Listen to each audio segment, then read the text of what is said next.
Hello and welcome to the Dune Minute Podcast, your place to dive deep, minute by minute, into the cinematic adaptation of Frank Herbert's world of Dune. I'm one of your hosts, Zach. And I'm John. And we are back on this Tuesday episode, or whatever day you're listening to this on. And I hope this day is treating you well. Yeah. Because we have got some good Dune content to talk about today. We are, of course, talking about minute 86 through 87. And when we left off yesterday, we were in the middle of this pendant ceremony. Middle of handing off a pendant. Yeah. You know, between a hooded man with a very large, crooked hooked nose and another person floating about 3 feet ahead of him, or 3 feet above him. So, as we said, there's only one person that this could have been, and it's our good old friend, Vladimir Harkonnen. The Baron. Yeah. And we see him immediately at the start of this minute. And he kind of has just the perfect, Stellan Skarsgård Baron grimace as he rotates around. And it's kind of funny.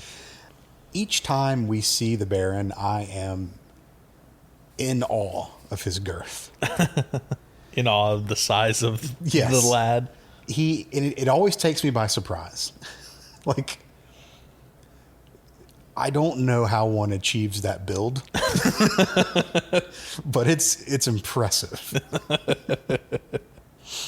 So we get we cut to a wide shot and we get to see the crowd and all the folks on the stage.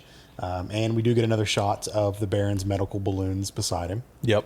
And they're, just floating, doing their thing. And then we get some translated Harkonnen language.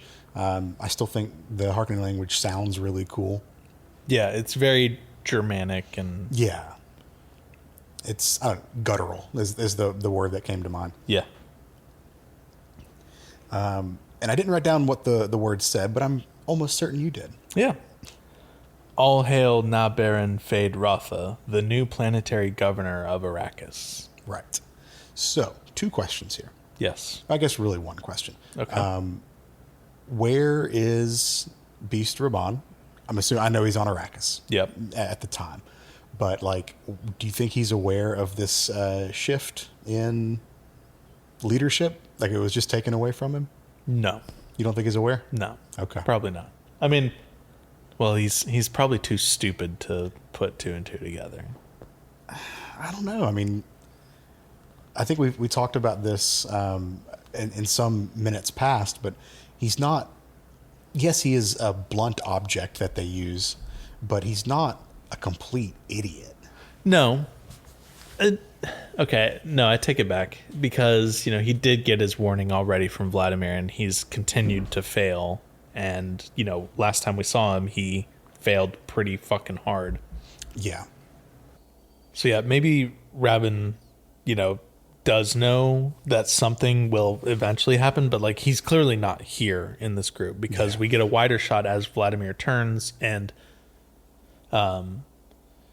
we see Fade and there's a group of goons behind him and then hundreds in the audience or whatever. Yeah. And they're all just watching, but notably the large beast Rabin is not there. Yeah. So but it would make sense for him to still remain on Arrakis.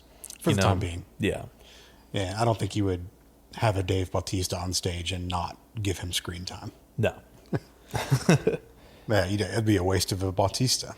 But then again, at the beginning of the movie, we didn't have Fade Rotha when, Vladimir was anointing Rabin as the planetary governor. And that said, that they was were probably on Arrakis. Right. Yeah.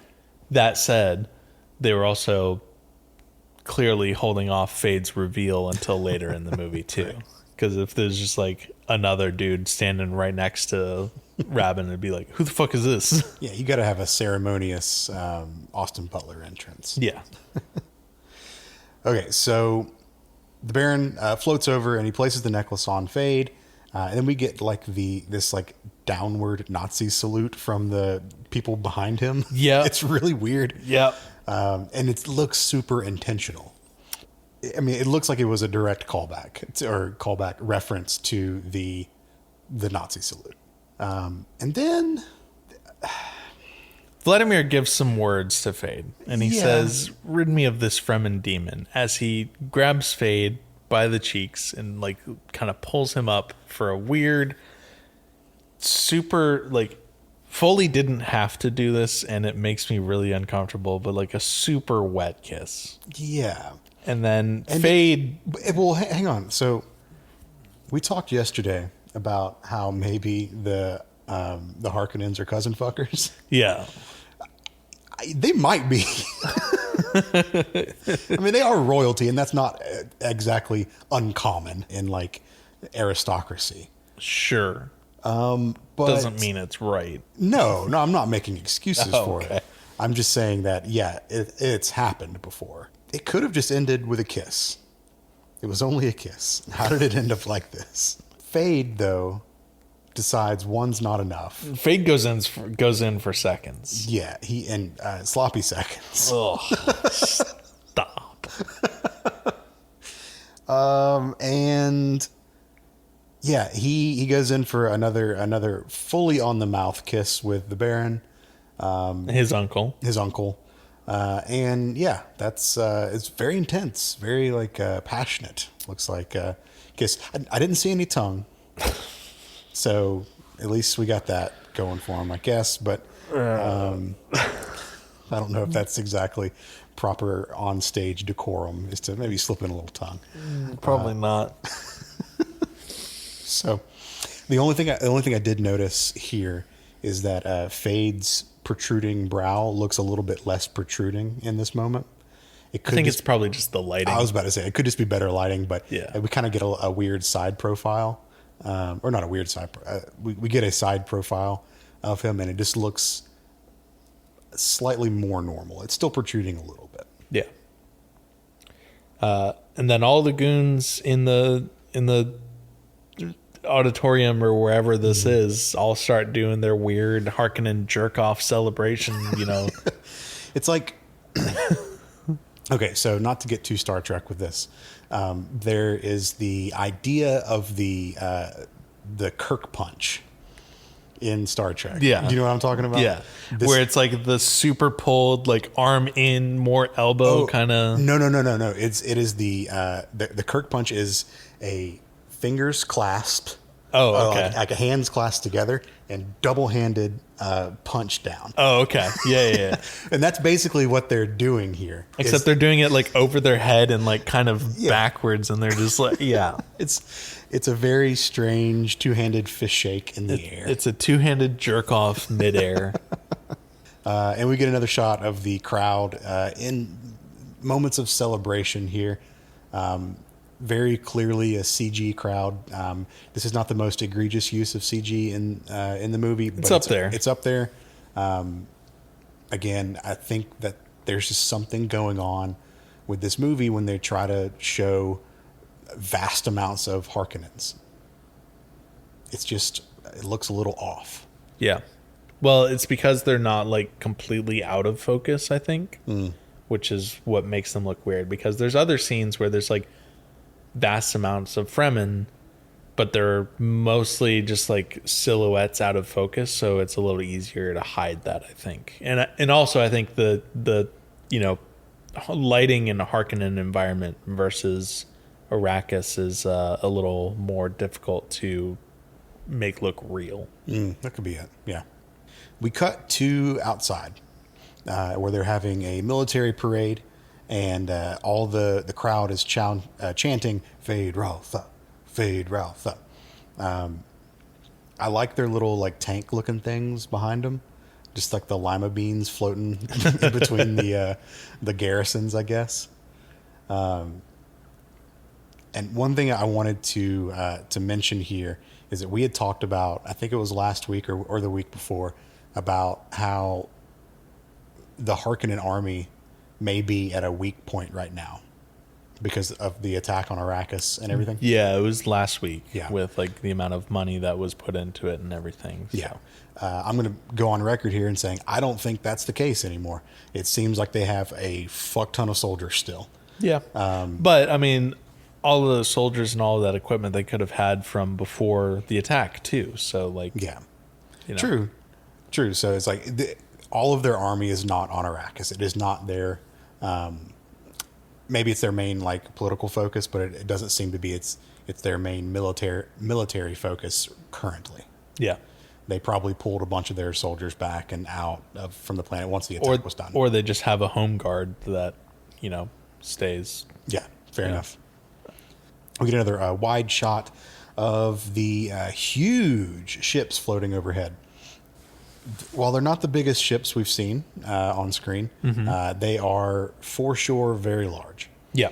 And they're just like floating maybe, 100, 200 feet above the crowd here, all coming down through this like avenue. Yeah. Okay. So I was Mr. Flight School over here.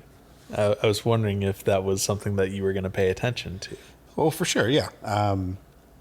There's no FAA restrictions on flying in formation. Yeah. You don't have to like file a plan with the FAA if you want to fly in formation like that. You just have to be in coordination with the other pilots that you're flying with. And you have to have experience with it. But there's also no formation flying training that exists. You just have to know someone who knows how to do it. It's not scary at all. Yeah, right. But I loved how like in the distance you can see all the other ships that are really just making their descent down and getting in line to make this pass through the central avenue. And it's very much a military parade. I mean, we've seen videos of these for years and years and years. Mm-hmm. And this is just textbook, it seems like. Yeah, it definitely evokes, the Soviet and the Korean and the Chinese and the American parades and stuff that you see, which, Anyways, so from here, we then cut to the desert.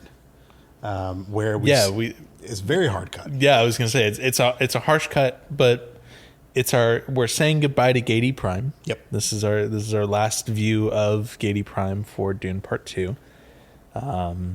And I think my retinas will appreciate it because, having the black and white, just like eye searing, brightness from that is it's going to be good to not have to go through those minutes, Sure. frame by frame.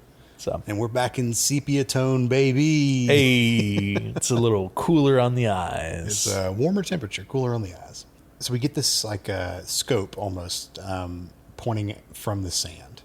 It's one of those weird like monocular things that we've seen the Fremen use in the past. Yeah. Paul was using one, 30-ish minutes ago when Something we had like that that. like time cut Something like that, yep. to show that time has passed a To show little that bit, time but has not passed. as much time as we have in the books. But Well, funny you bring that up because the marker for showing that time had passed at that point was Paul's blue eyes. His eyes had gotten progressively more blue. yep, And what do we see? We look straight down the barrel of this monocular and we see the blue eyes behind it. And then we get other POV shot of what they're looking at. yep, And it's just in the last couple of frames of this minute where we see in the corner, it looks like sails and a harvester. Well, we see the familiar, balloons of a carryall from, approaching from behind this dune. And we see it carrying a harvester that is not a Harkonnen harvester. No. And then, our last, little bits of our last couple seconds of this minute, we are a camera kind of floating in midair. We're looking at the ground first and the shadow starts to appear and it kind of looks up. And that's where these sails and this new harvester, begin to approach. And again, I have not seen this movie in its entirety in a while. And I kind of forgot that they used an actual sail here. Yeah. So It's kind of cool, though. It is cool, It's yeah. very steampunk. it's very piratey. Yeah. Yo-ho. So we're going to get to see more about this tomorrow. We get to be very familiar with this ship that we get to see at the last couple of seconds of this minute. And that is all that I have to say about it. So anything else from your end? Nothing from my end this week, or for today's episode, I should say. So I think we'll park it here for now, midair, and we'll come back to it tomorrow. All right, cool. As always, you can find the Dune Minute online. We are in several places, but most frequently on Blue Sky. You can find us there at duneminute.com, and you can email duneminute@gmail.com if you'd like to get in touch with us that way. We'll be back tomorrow with more episodes of the Dune Minute. See you later. See ya.